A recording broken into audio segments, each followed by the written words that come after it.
UCLA's recruiting has gone national, and DeShaun Foster has put the Bruins on the map in this new era of college football. The Bruins are a primetime destination, all because of DeShaun Foster.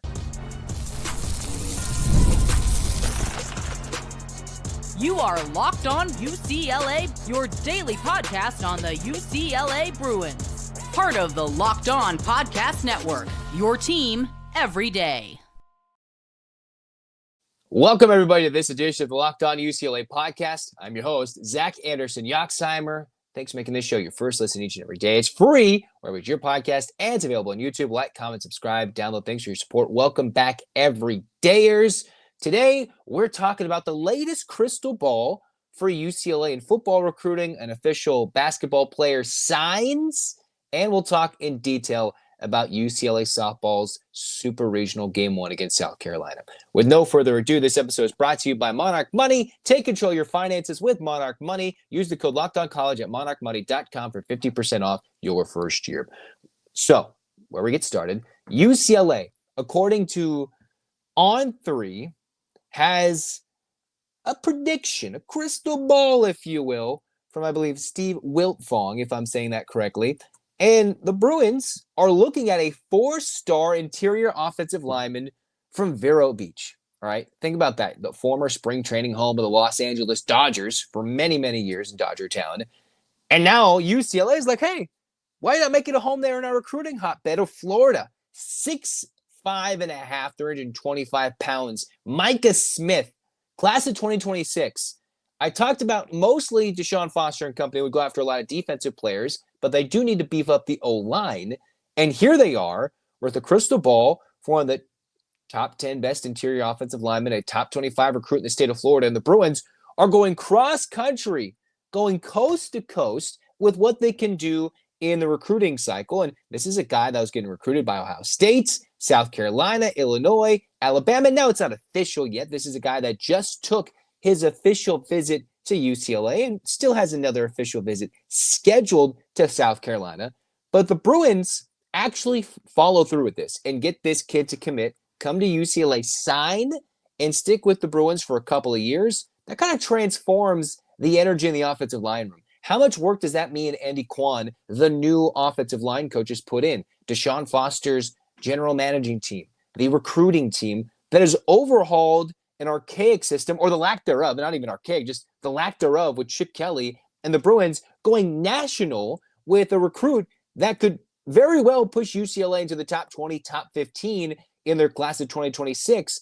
That would slowly grow from 8 to maybe 9 or 10 as the Bruins continue to solidify their upcoming high school recruiting class. I mean, goodness gracious, you talk about the defense, you talk about the tight end, Camden Jensen, the Bruins just got. And now, this could arguably be the best player they've gotten in this class so far. It's not even in their own backyard. DeShaun Foster has emphasized the ability to go get the talent in Southern California.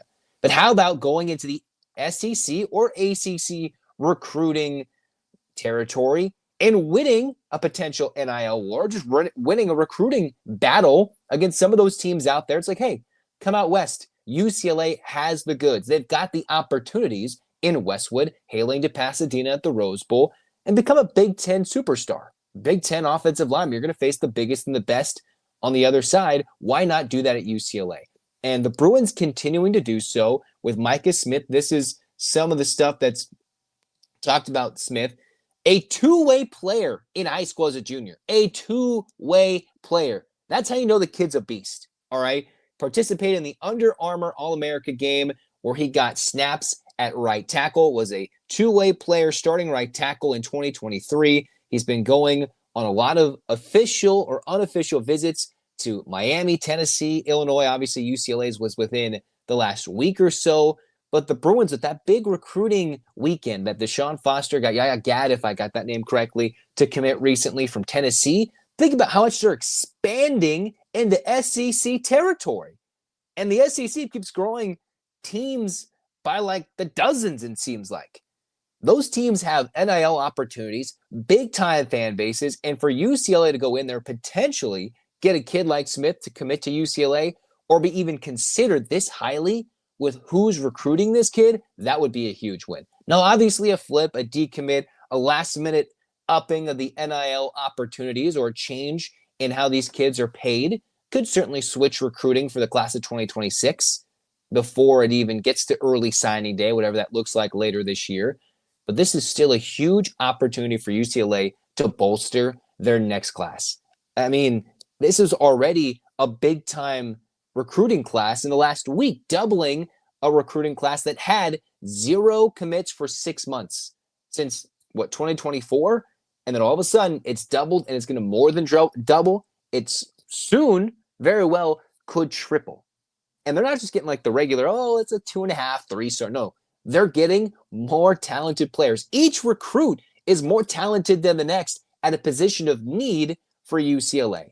Okay, that is absolutely huge. They can get a guy that was a two-way player, played at the Under Armour All-America game in 2025, was on that roster. Think about that for the class of 2026. All right, huge for UCLA if they can actually make this happen. All right, and speaking about making things happen, I wanted to remind everybody, because it's official, the UCLA women's basketball team has officially signed Gianna Kneepkens. They posted it, they announced it, and let's remind you that the super senior former Utah Ute, hailing from Pac-12, Big 12, now to the Big 10, her second team, third conference, and how much she's going to make an impact. The 6-foot wing that will immediately be, I would assume, in the starting lineup, competing for big-time minutes, big-time shots. Last year as a redshirt junior, Big 12 first-team all-conference. Cheryl Miller Ward, top 10 candidate, and was on the watch list for the Naismith Award, the Ann Myers-Drysdale Award, and led her team in scoring, was a top 30 scorer in the country. And that's what UCLA's bringing to a team that I think should be amongst the top 2 in the country. I've seen other rankings have them close to 1, anywhere to 4. But with Kneepkens coming to UCLA, again, on the UCLA women's basketball front, that makes a significant transition for the Bruins back to this is our chance and year to win it. You bring in Sienna Betts, you bring in Village, you bring in all the talent that's returning while losing a couple of core pieces. The Bruins have leveled up in size, scoring, and ability, and have most of those significant contributors from last year's team back with a huge veteran presence. So they got to be ready to go and win it. Kneepkens, officially a Bruin. We know she already committed, but now it's official. Put the ink on the paper, dot the I's, cross the T's, and the Bruins, man, they got themselves some killer bees on the outside, right? The Bruins who can shoot it from 3, they can sting you inside with the rebounding, with anything, all right? The Bruins, they're looking to be the hunters and come through and get the job done, all right? Look at that for UCLA. Next, we're going to talk UCLA softball. The Bruins losing to the Gamecocks in the opening game of the Supers. What I see, what's next for the Bruins, and hey, let's celebrate a UCLA birthday. All that more on Locked On UCLA. Ever check your bank account and wonder, where did all my money go? Between dining out, online shopping, entertainment, it's easy to lose track. That's where Monarch Money comes in. Your personal CFO gives you full visibility and control over your finances. Monarch Money, it's not just another budgeting app. No. It's a complete financial command center. You can track all your accounts, investments, spending all in one place, so you stop managing your money and start building wealth. And when you start using Monarch, you're like, wait, am I spending that much on food delivery? For me, it's like, wait a minute, how much money did I spend on going out this last week in addition to eating out? Save that, budget smarter, and then I can save more and prepare myself for the future. And that's how you take control of your finances with Monarch Money. Use the code LOCKEDONCollege at monarchmoney.com for 50% off your first year. That's monarchmoney.com, code LOCKEDONCollege for half off your first year. Second segment here in Locked On UCLA, we are talking the UCLA softball team. They fell just a bit short in their opening game of the Super Regional. It's a best-of-3 round.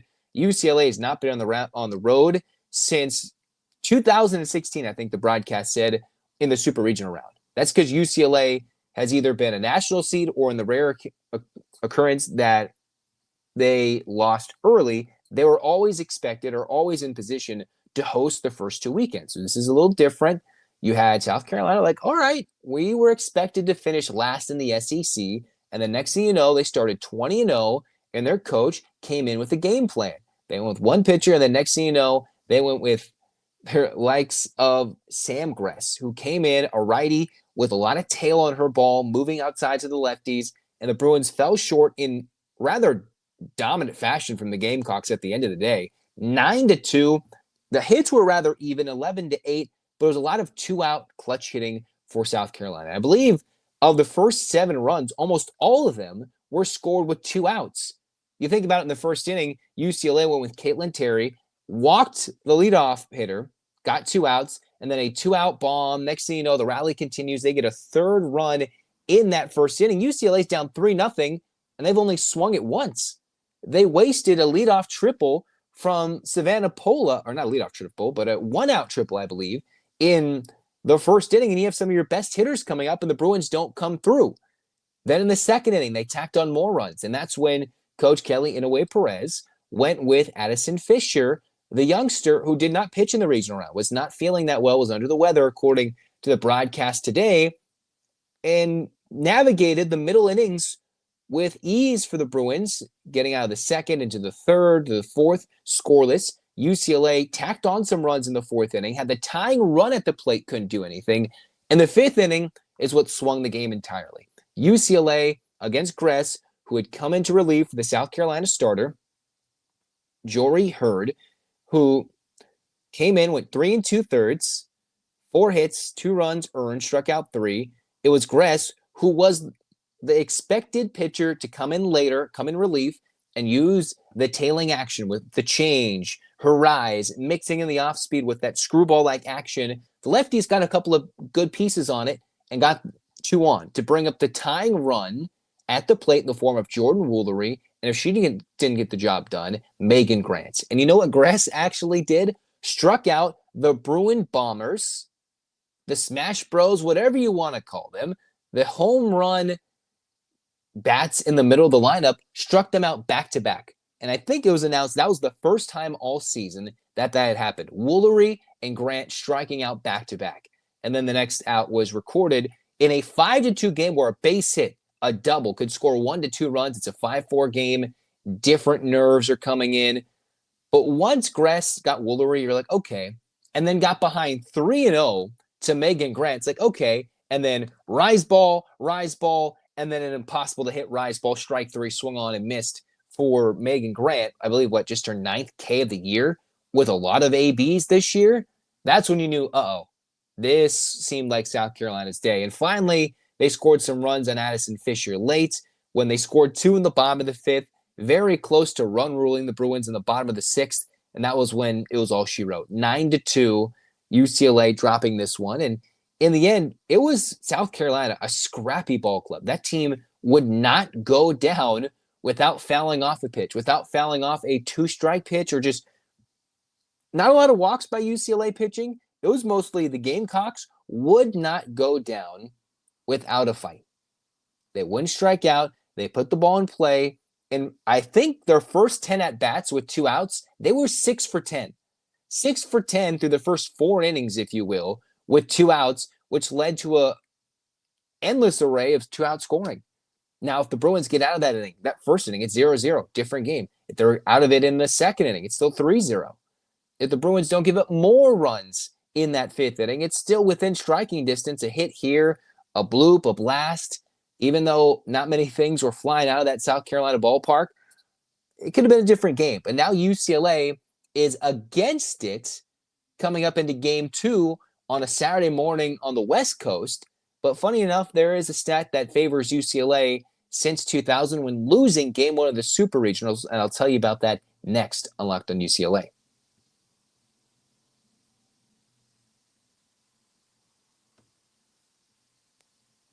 All right, continue to talk UCLA softball. The Bruins are battling against it on the brink of elimination, the 9 seed at the 8 seed. The difference between hosting the Super or being on the road, the first ever Super Regional, South Carolina has been able to host. They have not been to the Women's College World Series since the late 90s, which is racking up now on close to 30 years for them. They're 1 win away. And the majority of the teams, I think they said 80% who win game 1 make it to the Women's College World Series. If you win game 1 of the Super Regional, 80% do. But in the majority of cases for UCLA, 3 of the 4 times they've lost game 1, they've actually went on to win this series and still get to Oklahoma City and get to the Women's College World Series. That's generally what the Bruins have been able to do. And for a championship player / now championship head coach with that pedigree that Kelly Inouye Perez has, it's that calm demeanor, the focus, and saying, hey, we've seen Gress once. This is how we have to attack that tailing ball out of the zone. And you just can't have your best hitters who on multiple occasions came up in the first inning with the game on the line in the fifth inning as the tying run or a chance to go score first in that first inning. You can't just waste those at-bats and not score the run when the runner's at third base or when you have two runners on. Move them over, put the ball in play, and that was the difference. Because it's not like UCLA struck out a lot. The Bruins struck out 5 times. South Carolina struck out 3 times. That's 8 combined strikeouts for a fully completed game. That's not an overpowering amount. But the Bruins, soft contact induced by these South Carolina pitchers, Hurd and Gress, and they did a good job between 2 pitchers who faced almost the same amount of hitters, went nearly the same amount distance in the game, Hurd 3 2/3, Gress 3 1/3. UCLA's got to come out with a fire. And if it's Terry who starts, we'll see.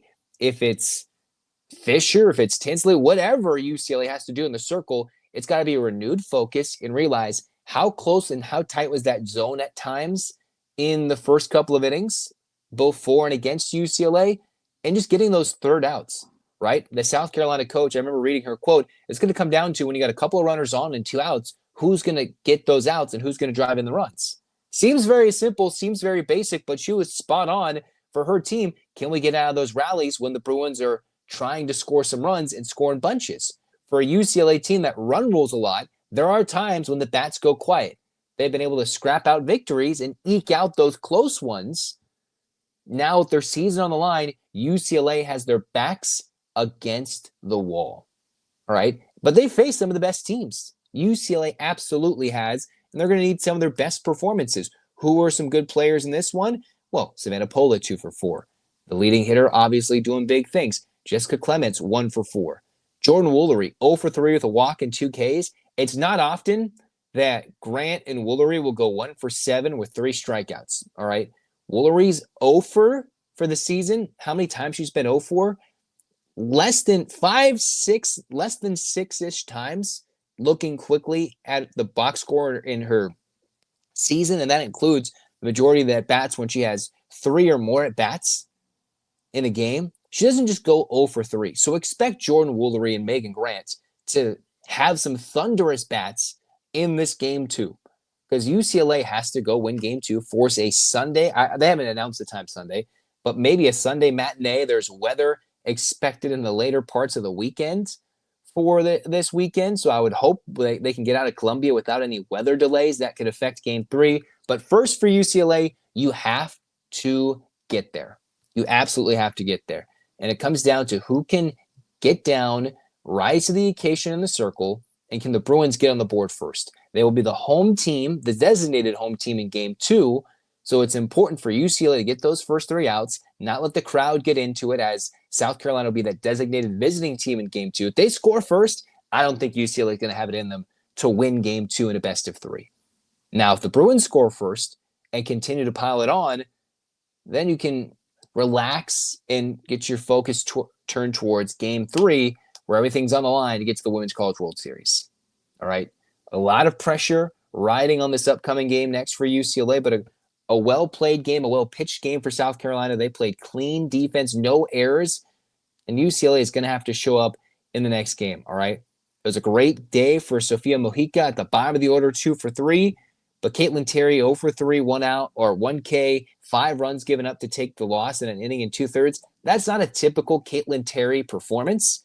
It felt like times, even though she walked 1, she was a little wild and not helped out by the strike zone, like was missing very tight zone. If that changes in the next day or 2 and she can regain her focus and composure, I think she'll be just fine. If she starts, if she relieves, whatever her role is for the rest of this 2 out of 3, I think she'd be ready to go. But it's important the Bruins get her back and getting a big swing with the stick, getting a big strikeout late in the game, and the Bruins can maybe do this. They're not dead yet, but they have a chance to shock some people and go win the next 2 days.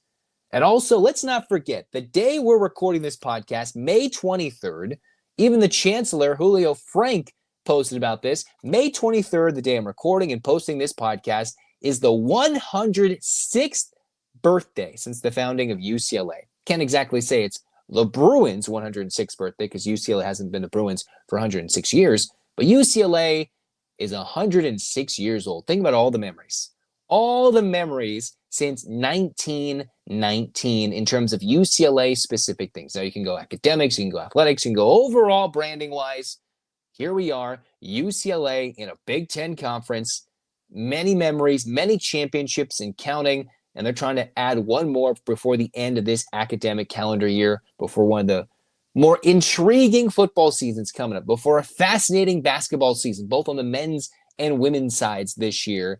And hey, think about all those UCLA Bruin baseball players that are sophomores and have a chance to get even better in their junior years while their sophomore year's not even done. So if you're in the comment section, put what you think is your favorite all-time UCLA memory. Maybe you put one that you're like, this is one I attended, this is one that I just remember and enjoyed, and maybe a historical one for UCLA in your 106 years. For me, one of my favorite memories of attending a game was obviously the 2006 UCLA USC football game in the Rose Bowl. If it comes down to best memories, I think one of the fun ones was the UCLA men, winning the College World Series for the first time. Obviously, the women walking it off in Oklahoma in 2019 in recent modern history has been fun, but there's just so many countless memories you can go back to over history if you're thinking from an athletic perspective for the UCLA as a university as a whole that, just off the top of my head, there's so many. You can go through the championship list, team, individual, greatest performances. We keep going and, talk about the beloved Bill Walton and some of the best championship game performances. Some of the best championship game performances in history. Some of the biggest moments, barriers being broken have been done because of UCLA athletes at the collegiate level, turning into that at the pro level. So many things have happened because of UCLA, and happy 106th birthday. Had to mention that. In the comments, tell me what you think, your favorite moment. Maybe you're going deep historical before, during, or after you were born, and some of your best moments you remember living live, either at the Rose Bowl, at Poly, elsewhere in the postseason. Let me know and tell me what you think. Of course, I was thinking off the top of my head. So, boom, 106th birthday, and the Bruins, we're going to be excited until 107 and can't wait for the rest of this 24-25 season to wrap up. And then it's football season, and then it's recruiting season. Maybe Cronin's got another something up his sleeve to get his team even better prepared, or another quote to get us all excited for the 25-26 season. All right. So until next time, get your hands up, Bruins fans. 8 clap time, baby. And 1, 2, 3, 4, 5, 6, 7, 8. UCLA, fight, fight, fight. This has been Locked On UCLA. Like, comment, subscribe, download. Thanks for your support. Zach signing off. Go Bruins.